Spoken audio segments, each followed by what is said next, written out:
So we're back working on the Cummins, and you can see here the difference in the two cuts on the pin.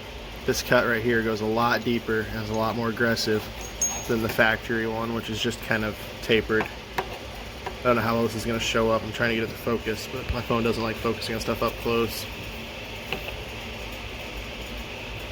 So yeah, it's a lot more aggressive. Should be good.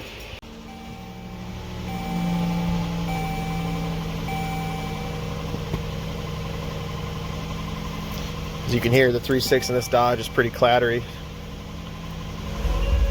Oh, how do I... Yeah, copyright. Can't have that on.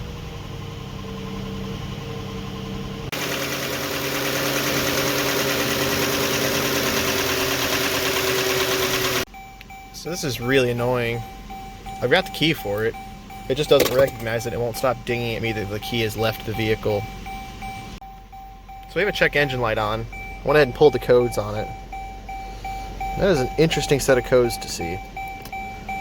So I'm going to go look up this one first and see what parameters can cause that one to go. I have not seen that code before. So we're going to go look it up and see what it takes to set that particular code in this vehicle. Also interested on that one. I don't know if this has a conventional thermostat or if this is using an electronic one, kind of like the Fords and stuff do. That's possible, but that also could just be that it's not saying warm up in the right amount of time. It could be triggering that code. We'll have to look into that one too. But the oil pressure control circuit, that's interesting to me.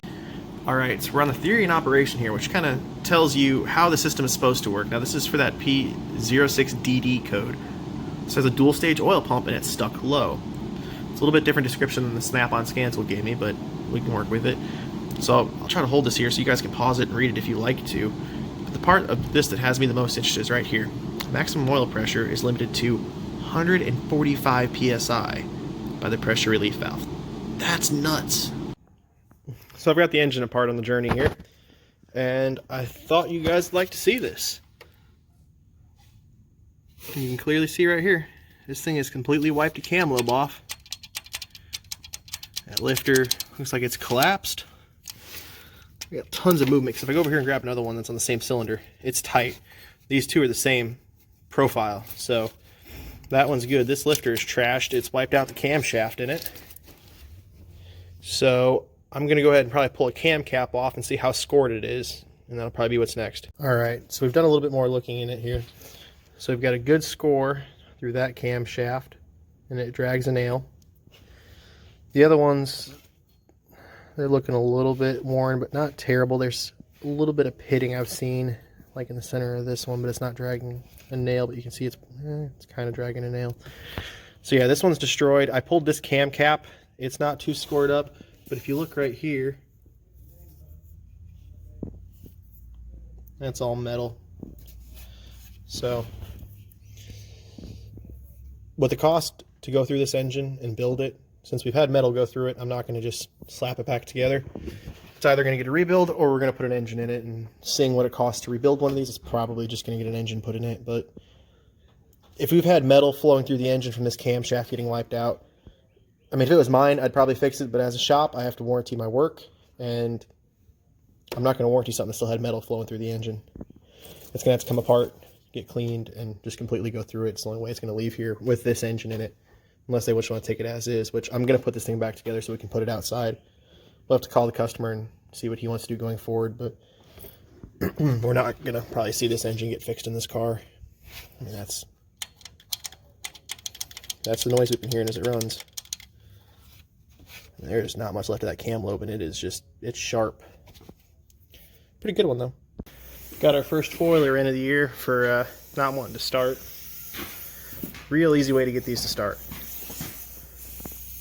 Not much air, just a little bit right in the eye. Yep.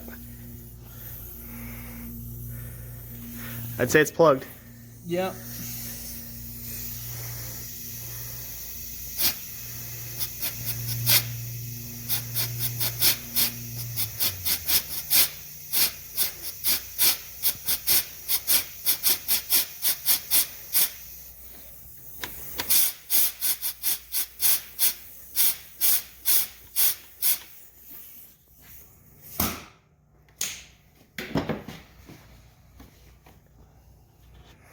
let the fuel vapor kind of settle a little bit. Dry up some of that fuel it sprayed, and this thing should be ready to go.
Well, that's better. I mean, it's not a big deal to get that carb out of there and clean it.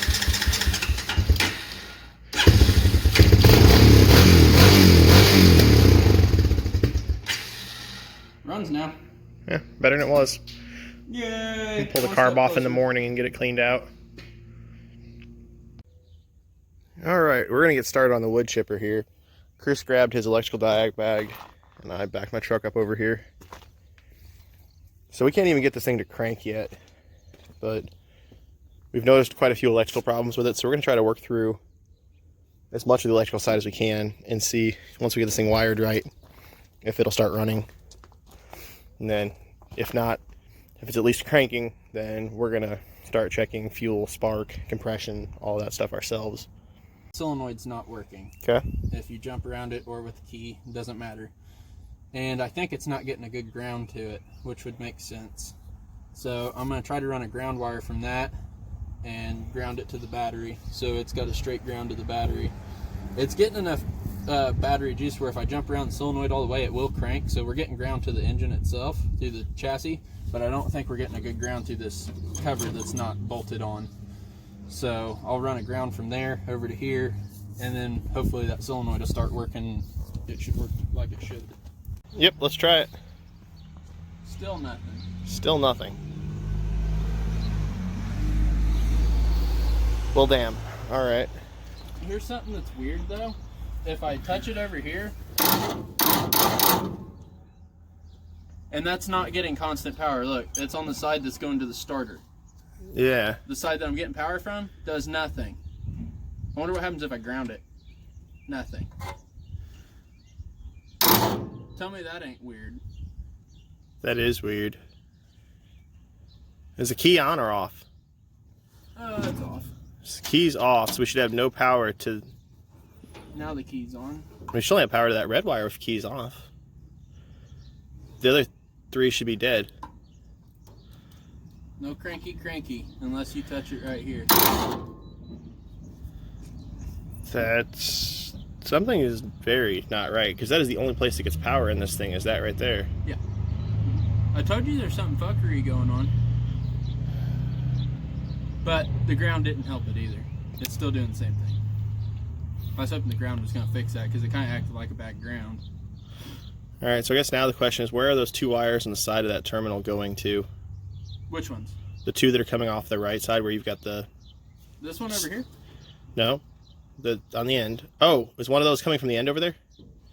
Okay, so that wire goes on the red side to the constant hot up to the... This is your ignition feed.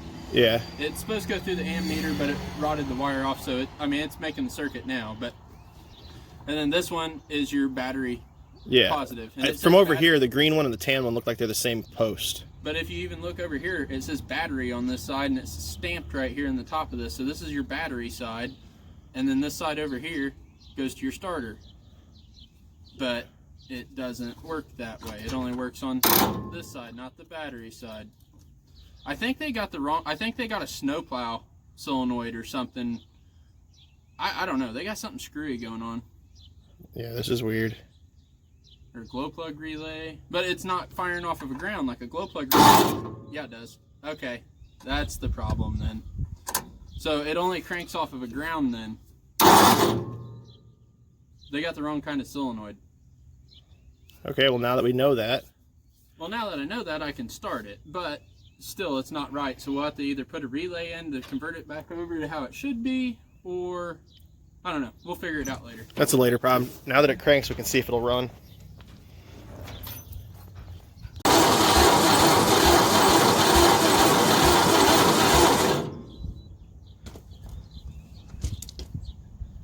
Oh, wrong way. What'd you make yourself more flammable? Kinda. That happens.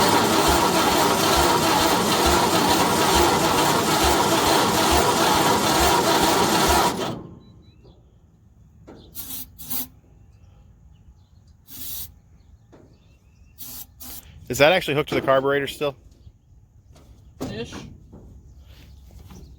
I mean, it's good enough it's going to go in there.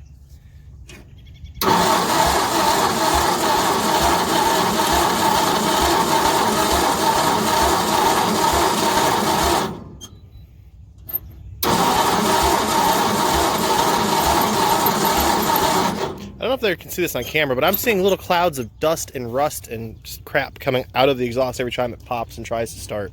It is popping and trying to start? A little bit. Here, you stand over here and I'll go do that. Is that... So we got 2 condensers. That doesn't make any sense. So first off, we're going to unhook one of those because we got a condenser with the points. It doesn't need 2 of them. So we'll unhook that one because it doesn't need that. And I'll spin this thing over. See, maybe. You got a big socket or wrench I can put on this real quick? Yeah, what size? You need, I'll grab it out of the truck. Probably 7/8 or 15/16. 101. So on setting points, you want to set it on the high side. If you see, this is a 4-cylinder, so it's got 4 flats. Every time it hits a flat, it closes the contacts. You want to check your tolerance on the contacts that are open. Generally, I don't know what motor this is, but I'm going to set it at anywhere between 20 to 30 thousandths is where you usually want to set your points. And old motors that have points, you usually set your plugs about 32 thousandths. And usually about 20 to 32 thousandths is the thickness of a business card, so you can usually get away with setting your points and your spark plugs off of the thickness of a business card.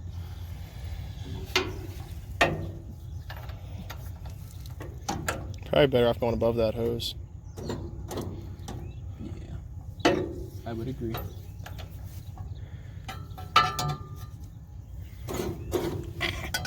Fan blade.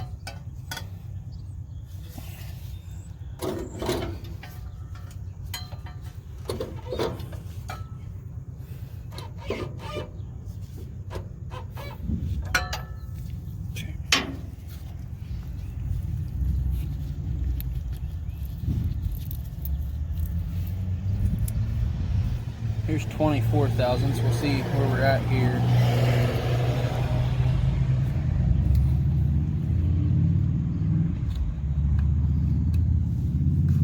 It's a little on the tight side. You got the screwdriver. Oh, that hurts my hand.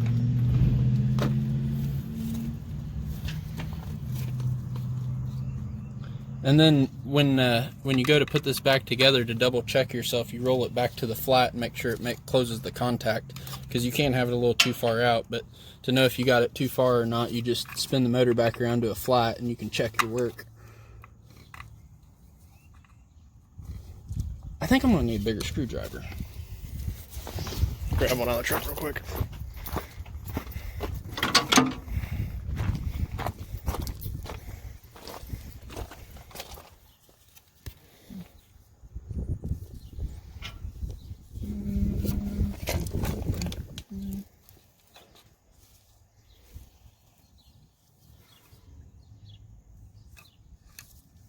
Okay.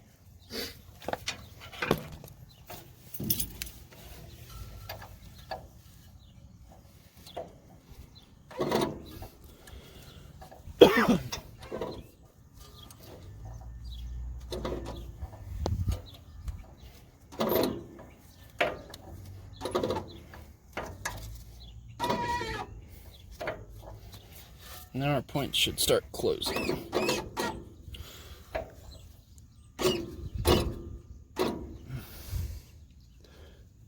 Okay. They are closing. I want to look really close, see how close the contacts are touching.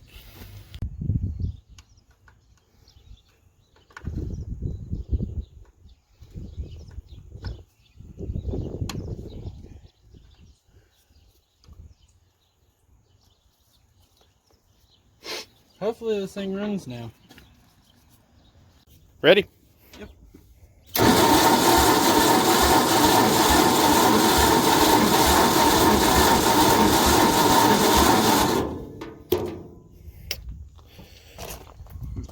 Want to pull a plug, make sure we're actually getting spark? Yeah. Best. Do not hit that button. Now can I hit the button? Yes, now you can hit the button.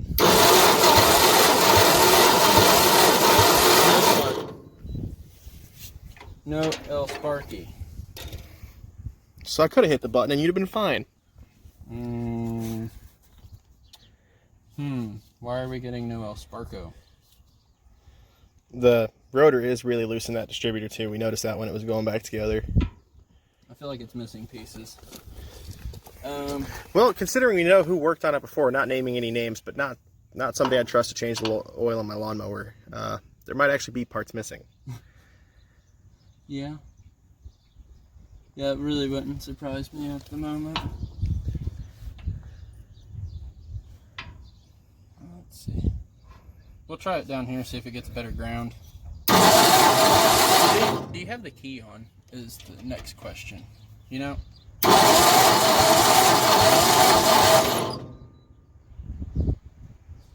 I can't tell if I seen something there or not. Nothing. Key off. I'm pretty sure that's off. I've tried all the positions. This key switch isn't marked, and the key's kind of stuck in it, and you really can't tell what position is which. You just kind of turn it and hope something happens, then try it at a different one. But if you jump really quick like you got shocked, I know it's on. Yeah, thank you. I'll get a Sharpie out and I'll mark it. Awesome. I'm pretty sure all the way to the right is on like any other ignition. I really don't want to get shocked. Still nothing? Still nothing. Yeah. Okay, well, I'm gonna tear back into it, see what's going on. Alright, hit it. That's really weak though. Really weak. It is. Why is it so weak? I don't know, but at least we're getting something out of the coil, but that light should be bright as hell right off the coil. Well, I understand that. So we are only getting, you said what, 11 volts to it? Mm-hmm. Let's put a meter on it and watch what it does when the coil fires. Well, you can use that test light. It's got a digital readout on it. That'll work. I want to see what it's going to actually do. 6.5 and 7 volts. Well, I feel like the jump box is dead, or off. Yeah. Because it ain't cranking very fast. Yeah. Ah. Well, why'd you shut the jump box off? I didn't. It's a piece of shit. It shuts off on its own. Jump box, not on jump box. They're junk. Absolutely junk. Yeah, I got 10.7. 8 to 9 volts cranking. Where's this wire run to? Up to the ignition switch. Through all those junk, corroded connections that have been sitting outside, getting rusted since before I was born? Yes. Yep. Let's run a hot wire to the coil. Bam. So it's not voltage drop in the wire. We ran it straight off the battery, so that 9 volts is what it's actually got cranking, which is still low, but that should be enough to start. I was wondering if jump box ain't dead too. Maybe it might be, but that or that starter's pulling so much. Weak starter could be pulling so much amperage out that it's not letting me go anywhere else. Yeah.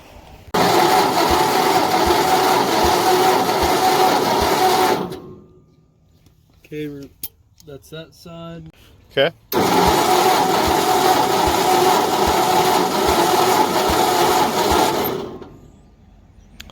Yeah, that's low. Alright, now we're going to try with a little bit of oil in the cylinder.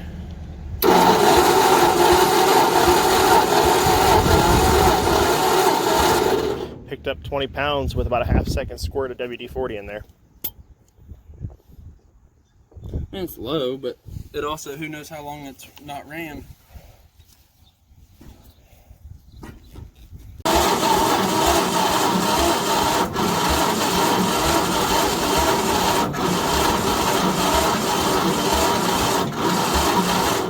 Yep. I see no spark.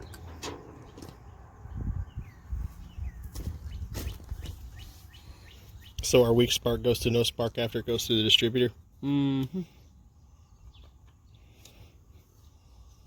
Alright, so between the wiring issues we found, we still have some other issues in the distributor.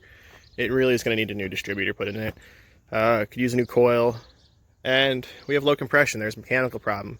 When I sprayed some oil down in the cylinders, we jumped 20 psi compression. So that's telling me that we got bad rings in it. You know, the cylinder walls are a little worn. When we get some oil sitting on those, it'll help them seal up a little better. But the engine's going to need gone through. We got to probably just rewire the entire thing would be the easiest way to do it if we were going to go through the engine. Get it all cleaned up and all that. So we're going to have to call the customer and see what kind of money he wants to spend on this. This is a 1962, and this thing's pretty beat to start with. So I'm going to see if he wants to invest the money in fixing some stuff on it, or if he's just going to let this one go and get another one.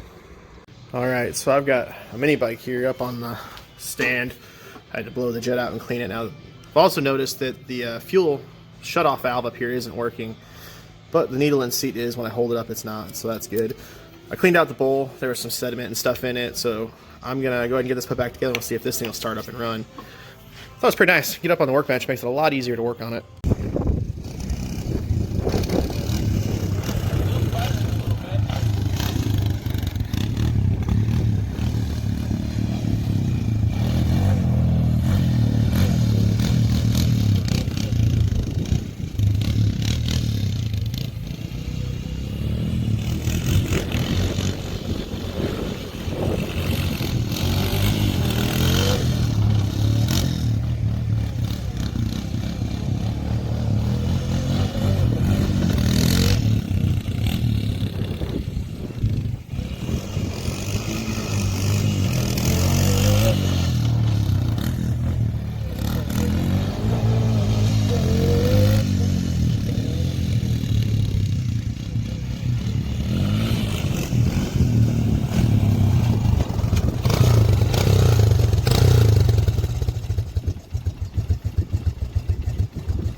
Barely idle that Honda's had. I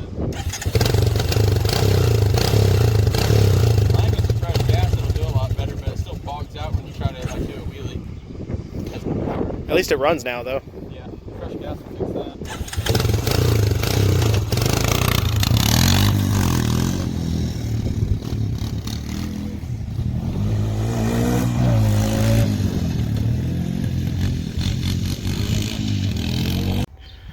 Well, next up, our Matco guy just stopped by, and he asked if we'd throw a Hydro Boost on his truck real quick while he was here. So Chris is going to throw a Hydro Boost on his truck for him.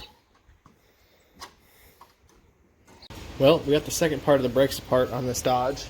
This side, I'd say, is worse than the other. We have the self-adjuster cable rusted away, just like on the other side. But on this side, that's missing about half the shoe. The rest of that stuff was barely on there. So we'll get it fixed up.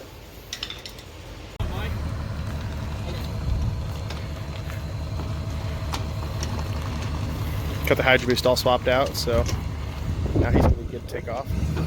It's always good to keep your tool guy happy.